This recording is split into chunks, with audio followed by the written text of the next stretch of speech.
అదే RTV app వార్తల్ని క్షణాల్లో చదివే అవకాశం ఉంటుంది. ఒక న్యూస్ పేపర్, ఒక టెలివిజన్ ఛానల్ మీ చేతుల్లో ఎప్పుడూ ఉంటాయి. మా జాతీయ అధ్యక్షులు పూజలు పెద్దలు నారా చంద్రబాబు నాయుడు గారు ప్రజాగలం ఎంతో సక్సెస్ అయింది.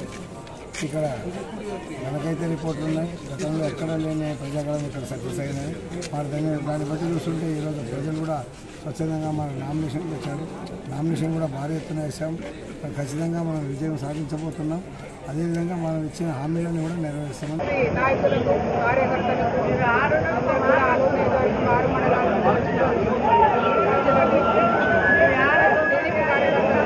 జనసేన కార్యకర్తలు, బీజేపీ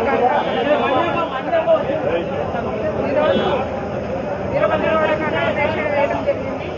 6 మండలాలందరూ కూడా స్వచ్ఛందంగా వచ్చి నామినేషన్ సక్సెస్గా వేయడం కూడా జరిగింది.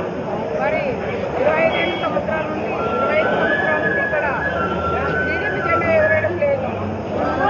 అందువలన ఈసారి ఖచ్చితంగా ఒక కూటమి అంతా కలిసికట్టుగా పార్టీ కోసం పనిచేసి మన వీరభద్రవాడన్న గారికి, ఎంపీ గారికి కూడా 2 సేకరణకు ఓటేసి అత్యంతంగా మెజార్టీ 25 ఏళ్ళ నుండి ఇక్కడ జెండా ఎగరేయడం లేదు కాబట్టి మేము ఖచ్చితంగా ఈసారి జెండా ఎగరేసి మన నారా చంద్రబాబు నాయుడు గారు సీఎం గారికి మేము ఒక గిఫ్ట్గా తీసుకొని వెళ్ళాలని మేమందరం కూడా కార్యకర్తలు కావచ్చు, నాయకులు కావచ్చు, అందరం కూడా ఒక పట్టుదలతో ఉన్నాం. ఖచ్చితంగా టీడీపీ జెండా ఎగరేయడం ఖాయం ఆలూరు నియోజకవర్గంలో. ఆలూరు నియోజకవర్గ ఇన్ఛార్జ్ వీరభద్ర గౌడ్ అన్న గారి నామినేషన్ కార్యక్రమానికి 6 మండలాల నుండి ఇచ్చేసినటువంటి తెలుగుదేశం పార్టీ, అలాగే జనసేన, బీజేపీ ఈ కూటమి సభ్యులందరికీ నమస్కారం. వీళ్ళందరూ సమిష్టి కృషితోనే గత 25 సంవత్సరాల నుంచి ఆలూరు నియోజకవర్గంలో తెలుగుదేశం జెండా ఎగరలేదు. ఈసారి ఖచ్చితంగా ప్రతి ఒక్క కార్యకర్త కూడా పట్టుదలతో, సాహసంతో పోరాడతారు. వాళ్ళు ఎన్ని ప్రలోభాలు గురిపెట్టినా ఆ ప్రలోభాలకు లొంగకుండా ఖచ్చితంగా మేము మన నియోజకవర్గంలో వీరభద్రగౌడ్ అన్న గారిని అత్యధిక మెజార్టీతో గెలిపించుకుంటాము. ఇది ఈరోజు జన్మదినము చంద్రబాబు నాయుడు గారికి, నారా చంద్రబాబు నాయుడు గారికి ఈ జన్మదినకి గిఫ్ట్గా ఇవ్వాలని ఆలూరు నియోజకవర్గ ప్రజలందరికీ గౌడ్ గారు నామినేషన్ చేయడం జరిగింది.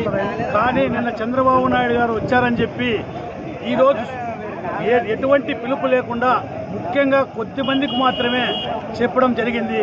కానీ ఇక్కడ చూస్తుంటే అసలు స్వచ్ఛందంగా జనాలు, విచిత్రమైన జనాలు వచ్చారు. అది చూస్తే ఒక్కోసారి విచిత్రం అనిపిస్తుంది. ఎందుకంటే 25 సంవత్సరాల నుంచి ఈ మన పార్టీ జెండా ఎగరలేదు. ఈసారి ఖచ్చితంగా ఈ జెండా ఎగరేసి తీరుతామని కూడా నేను ఎందుకు చెప్తున్నానంటే, అనేక కార్పొరేషన్లు తీసేయడం జరిగింది జగన్ గారు. దాంతోపాటు ఎస్సీలను అయితే ఒక మాస్క్ ఇవ్వలేదన్న ఉద్దేశంతో ఆ సుధాకర్ అనే వ్యక్తిని రోడ్డు మీద దారుణంగా హింసించి లాస్ట్కి చనిపోవడం కూడా జరిగింది. ఒక ఎస్సీని అయితేనేముంది, ఒక బీసీలను అయితే ఏముంది, అనేక మందిని కూడా ఈరోజు ఈ జగన్మోహన్ రెడ్డి అసలుకి చాలా ఘోరమైన తప్పిదం చేస్తున్నాడు. మద్యాన్ని అసలుకి లేకుండా చేసే ఎలక్షన్కి వస్తానని చెప్పాడు. మద్యం లేకుండా ఏమన్నా చేశాడా? సిబిఎస్ రద్దు చేసి ఎలక్షన్కి వస్తానన్నాడు. సిబిఎస్ ఏం చేశాడు? ఉద్యోగాలు టోటల్గా, పరిశ్రమలు లేక, ఉద్యోగాలు లేక అసలుకి విద్యార్థులైతేనేముంది, నిరుద్యోగులైతేనేముంది రోడ్డున పడితే ఈరోజు చంద్రబాబు నాయుడు గారు వస్తే తప్ప బాబు వస్తాడు, జాబ్ వస్తాదనే ఒక నినాదంతో ముందుకు వెళ్తున్నాం. మరిన్ని వీడియోస్ కోసం ఛానల్ ని సబ్స్క్రైబ్ చేయండి. లేటెస్ట్ అప్డేట్స్ కోసం వాట్సాప్ ఛానల్ ని ఫాలో చేయండి. అండ్ లింక్ డిస్క్రిప్షన్ లో ఉంది.